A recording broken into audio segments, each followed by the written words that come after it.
Hi children, this is Suchadatta, SST teacher, and let's pick up the 9th chapter of Civics class 8, Public Facilities. In order to have a healthy, cheerful living, we need to have proper public facilities, that is water and proper sanitation, good roads, good neighborhood, lush green environment. But do we get all of them in India is the biggest question. So the representatives who have been elected to the parliament, are they doing a good job of giving public facilities to all the strata of the society? That is, irrespective of the fact whether we are rich or poor, are we getting proper public facilities? To get into this or have a peep into this, let's look at the city Chennai. Let me take you to the first locality, Anna Nagar in Chennai, which is a very rich posh locality, and here we see lush green gardens, lawns and ample water supply. And if there is sometimes any disruption in the water supply, then the people here are so high placed that they give a call to the municipal water commissioner and he immediately arranges for a water tanker. So no problem at all, people living very happy. Let's move on to Mylapore.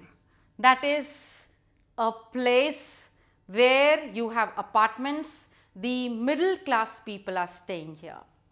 And here we see that water comes once in 2 days and the water is very blackish. It cannot be used for drinking. The people use this water only for toilet activities and they spend around 500 to 600 rupees in buying clean water. Now I'll move on to the third place, and that is Sedpet in Chennai. This is a place where you have slums, hutments, and the situation here is very grim. There is one water tap for 30 hutments on an average, and the water comes for 20 minutes daily twice, which means that there is a long queue to get water. The water again is very, very bad, not fit for drinking, but people here drink the same water. They do not have money to buy clean water. So this is an example of one city, but 3 localities, rich, middle and the lower class.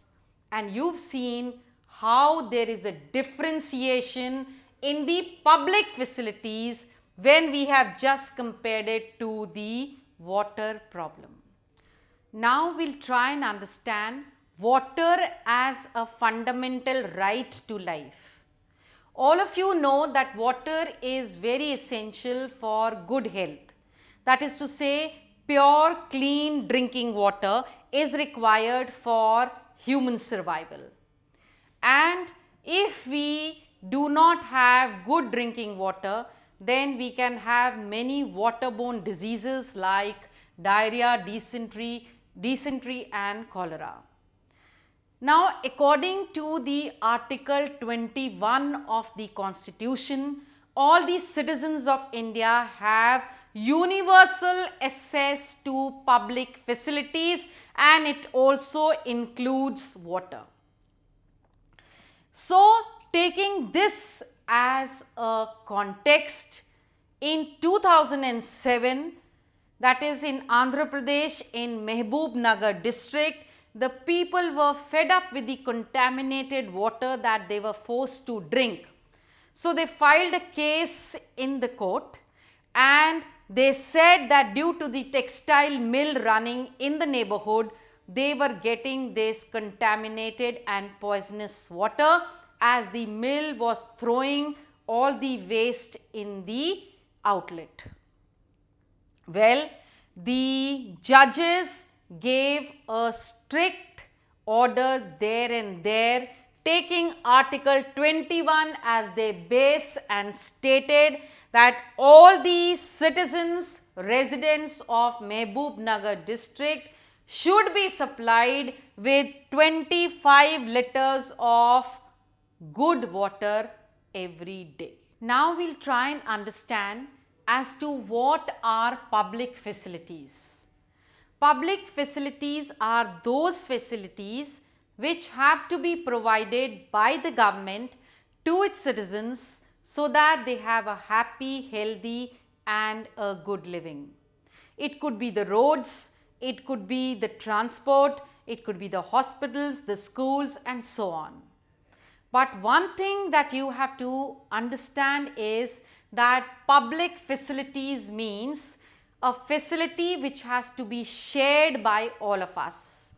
Once the road is ready, once the transport system is there, the public hospitals are there, then all of us can make a use of it because it is a public facility meant for the public, meant for all of us. Now let's talk about the role of the government in public facilities as to why it is essential. You have to understand that the private companies believe in making profit. They are not here for welfare activities.